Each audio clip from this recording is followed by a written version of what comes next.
All right, guys, new intro here for the Bear Pack. We hit our goal of 8,000 subs. Thank you guys very much. We're going to be giving away a jersey on our live show here soon. But, guys, we're looking at 9K subs now. We're getting to Thanksgiving time. We're getting to Christmas time. We would love to hit 10Ks by December 22nd, 23rd, somewhere around there, so we can give someone $1,000 for the Christmas gifts. That'd be a huge lift off someone's shoulders. So please get us a 10K. We love what we're doing. Thank you guys for the support. 12K subs after the 10K. We're going to send someone to a game. Probably not the Super Bowl. Don't get any ideas, guys. But we're going to do our best to send you guys to two people to a couple games of your choice. That's probably not the Super Bowl. But, guys, thank you again for all the support. Let's get into the video. All right, guys, let's get some NCAA basketball picks and props for Tuesday, November 7th slate of games. Let's take a look at the leaderboard. Trey, start off. Yeah, and I started off with a loser. It was very frustrating because I gave out Charleston minus 6.5 versus Iona. And Charleston, they were basically winning this game wire to wire. But the only problem is they blew an 8-point lead at halftime and almost lost it at the end. So they did not cover for us here. They only won by 2 points. And by the end of it, I was kind of hoping that they were going to lose it because they weren't going to cover for us at that point, and they were frustrating me. But they ended up winning. Iona, they fought hard and didn't let us cover. So shout out Iona for breaking my heart. Seth? And by the way, before you talk, Iona was your team last year, so I'm very surprised you went against them early in the season. Well, that's because, I mean, we all know you got to side with the Vampire. You know, previewing Seth's pick for today, you always got to side with the Vampire. The Vampire's gone from Iona. It took all of his good players with him. So, Seth? Yeah, and I had Duke minus 20. I think it jumped to 27.5 after we filmed against Dartmouth. They're currently up 24 with 15 minutes to go in the second. Got to just hope that they get up by 30 or 40 and then pull everybody, I guess. So, yeah, and then I went 2-0. I had a miracle late cover. By the way, Toledo scored 51 points in the first half. Detroit Mercy had 35. So we had 86 points in the half. We only needed 153.5. They got 154 in the game, and they scored 12 points in the last minute, 12 seconds. Toledo put up 91 tonight. So shout out Toledo. The offense can still score. I did go 2-0. I had Toledo minus 13.5 and the over 153.5. Both did hit. Toledo won the game by 30 points. So both did hit. We're moving on to tomorrow. Trey, I'll have you start us off. Also, college basketball needs to ban the 1-and-1. I'm tired of watching these college basketball players already on night one miss the first free throw and not get the second one. It's just BS. Oh, yeah, I guess their free throw shooting just needs to be better. Yeah, like I took Terrence Shannon Jr. I'll talk about it a little bit in the player prop. Guy's an absolute stud. Went 2 from 8 from the free throw line. It was absolutely excruciating to watch because he should have had a lot more free throws, but he was missing a lot of the front end of the 1-and-1s. It's just so frustrating. Oh, well, soapbox done. My pick for today, I am very excited for it. It's going to be this Northern Iowa at North Texas game, and I'm really looking forward to this game because, in my opinion, both teams, they're towards the upper echelon of the non-Power 5 basketball schools. And Northern Iowa, they've been around. They've been a great program for a long time. And North Texas, they kind of burst on the scene last season, and they even won the NIT tourney last year.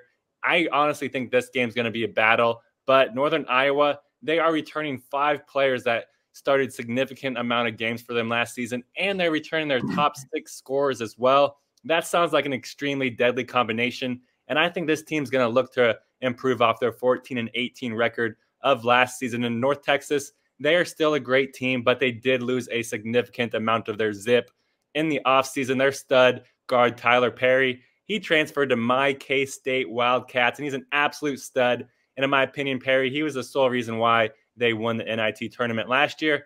And they also lost their second scorer in Kai Huntsberry. Kai, he was pretty confident in himself. He declared for the NBA draft, didn't get drafted, and now he is not in college basketball anymore. That's also kind of stupid of college basketball. If you don't get drafted, you should be able to come back. 100%. But those are 2 massive holes that are needing to be filled, not to mention that North Texas head coach left for Texas Tech after winning the NIT. So North Texas, they're a team that is going to be figuring out a lot of stuff early in the season, unlike Northern Iowa, who is basically returning everybody on their team. And I'm not worried about this being a road game for Northern Iowa. I'm going to take them here as the road dogs. Give me Northern Iowa at plus 4.5 on the road. North Texas, they're just going to be looking to knock off a lot of that rust and to kind of get that continuity going in the early season. Northern Iowa, they are ready, a train rolling on the tracks, ready to get going. So I love Northern Iowa here, plus 4.5. I love it, Trey. Seth? Yeah, guys, and you guys kind of foreshadowed this when we were talking about it, but I'm going to go to the Stony Brook versus St. John's game, and I'm going to take St. John's at minus 18.5. I normally would not do this to a team who is getting a new coach. But we all know who that new coach is going to be, and that's Rick Pitino. And we know what he did for all those years at Louisville, and we know what he did to turn that Iona program around. And he's inheriting a team that went 18-15 last season. So this was a team that was above 500. They're returning some key players, and he brought over his favorite point guard with him from Iona, and Daniss Jenkins, who I'll be talking about in a little bit. But I really like what this St. John's team can do, and I like their chances here in the Big East this year. I think they can really make some noise in the Big East with Rick Pitino as their coach. They have a talented roster. They also brought in a 4-star recruit that transferred in from KU, who's going to be a nice rotational piece for them. But the reason I love St. John's most here is they're going to be playing a Stony Brook team that went 11-22 last season, that finished them at near the bottom of the Colonial Athletic Conference, and they only averaged 63.1 points per game last season. The Stony Brook team has trouble scoring, and I feel like St. John's under Rick Pitino is going to light it up in their first game at home. And I think the Rick Pitino era is going to start off great in this game. So I will be taking them at minus 18.5 in this game. They should win by 20+. I do love that play, Seth. And I'm pretty sure Julian Champagny went to St. John's. He absolutely did. Did he get drafted? He's on the 76ers now, I think, yeah. Was this his first year there or no? I think it's his second season. I think he was drafted a couple years ago. Cool. All right. Yeah, I like that play there as well. For my play today, I'm going to be looking at the Indiana Hoosiers going up against Florida Gulf Coast. I'm going to take Indiana minus 12.5 here. We all remember the story of Florida Gulf Coast flying in the NCAA tournament several years ago, but this team is not going to be able to keep up with Indiana. Last season, they ranked 132nd nationally, and they do have a couple really good players and a key returner in their senior guard, Isaiah Thompson, coming back to the team. They did pick up a few transfer players as well in the portal, so I do think in conference play, this is going to be a better team this season than last, but in this first game, I think it's going to be all Indiana. I can almost guarantee a lot of people are going to say Indiana isn't going to have a very good season because they lost nearly all of their starters. They don't have Trace Jackson-Davis. They don't have Jalen Hood. They don't have Grace Thompson. They don't have Miller Cobb. But Indiana, they have always had depth, and that's exactly what Woodson said, the head coach of Indiana, all offseason. They also have a couple key transfers coming in from Oregon, a 7-foot monster in the paint who's going to make an immediate impact. They also brought in Anthony Walker from Miami to go along with Xavier Johnson and Trey Galloway, who are returning stars for Indiana. I think it's going to be a very good Indiana team this year, and they always perform on the defensive side of the ball. It might take them some time here offensively to click together, but I think it's going to be a low-scoring game for Florida Gulf Coast if Indiana just comes out and play their brand of basketball. This is technically a rebuild year for Indiana, losing all their players, but I will not be surprised at all if Indiana is fighting in the conference play battles in the Big Ten. Give me Indiana here on opening night, minus 12.5 to make a statement against Florida Gulf Coast. Guys? They also added a very, very impressive 5-star center because it was down to them and KU, and they brought in that Mackenzie Migbakbo or whatever from Duke. I don't know if he's going to start. I think he's going to come off the bench because they did get the 7-footer from. But he's still impressive. He is still impressive, and that's a great person to come off the bench. So. Yeah, he's going to be good off the bench, I think. He'll probably start after the first couple weeks, but I mean, he's a new kid, so they'll probably bring him off the bench. But yeah, I love him too. So all right, let's go to the player props, boys. Yeah, and I'm pretty excited to talk about mine because I couldn't find it anywhere. It was a very frustrating day. There's nothing I hate more than wasting time. I spent hours, if not days, researching this pick, and I landed on Terrence Shannon Jr. over his points versus Eastern Illinois and could not find it anywhere. He finished with 16 points. I feel like this prop would have been anywhere between 14.5 and 16.5. So I either hit it or barely lost on the hook. Doesn't matter. Couldn't find it. That's a 0 for 0 right there, boys. Seth? Yeah, and I took Kyle Filipkowski for Duke, the center, the impressive sophomore center. His points came out, his rebounds came out, his points did hit, and his rebounds are very close to hitting. So I am going to put a win up on the board because if you guys bet either of those, you're probably going to win as well. Yeah, and then I got a loss. I had Zach Edey of Purdue over 21.5 points against Stanford. He played 20 minutes. He shot 6 times. So if he had made every single shot, he would have had 12 points. So, yeah, bad pick by me. The big man didn't shoot enough. But let's move on to our player props for tomorrow. Trey, start us off.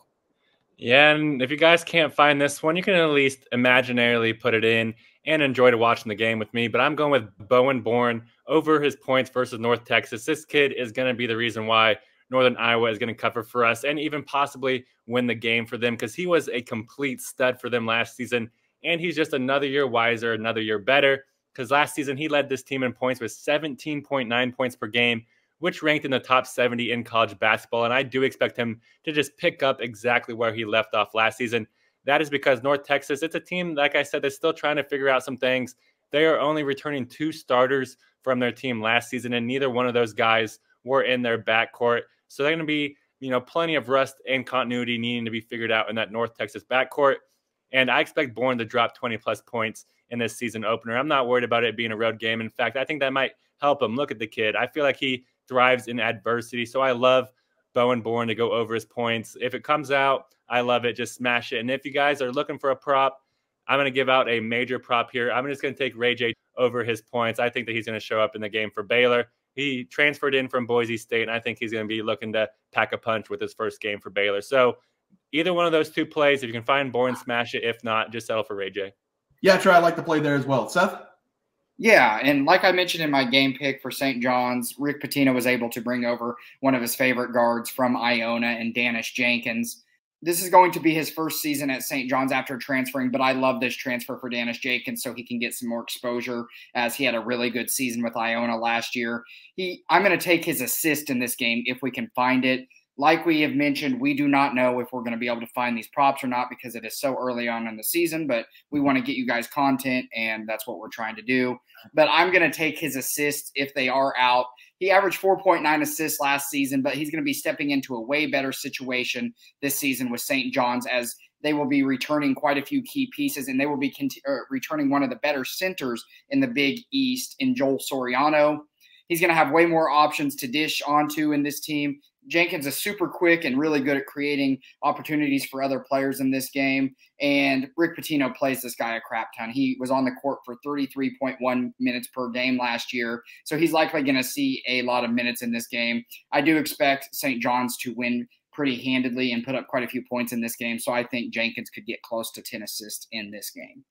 Yeah, I like that one as well, Seth. For my player prop today, I'm going to take Johni Broome to go over his points scored against the Baylor Bears. Yesterday, Zach Edey was unable to get his player prop because he only played half the game. He only took 6 shots, but in this game, it should be wire to wire down the stretch. The spread is only -2 in favor of the Bears, so this game should be close at the end. Auburn this season lost a couple of their key players from last year, but their leading scorer did return in Johni Broome. He scored 14.2 points per game last season and shot over 50% from the field as well. In the big man in the paint. We should see the best player of Auburn take control of this game against Baylor. They have a lot of young players. They have a transfer in Ray J. Dennis, who is an absolute stud, but he's not going to be enough in this game, I don't think. It's tough telling what these guys are going to do in the first week of the season, but I'm pretty confident with this kid from Auburn who showed us a lot last season. He's going to show us a lot this season as well. Give me Johni Broome to go over his total points scored as my play. I expect this one to be out. This is the biggest game on the slate tomorrow, so this play should be out for tomorrow in the Auburn versus Baylor game. Guys, let's take a look at the graphic. Seth, start us off. Yeah, guys, and I'm going to be honest with you. I did change my mind about mid when Trey was talking.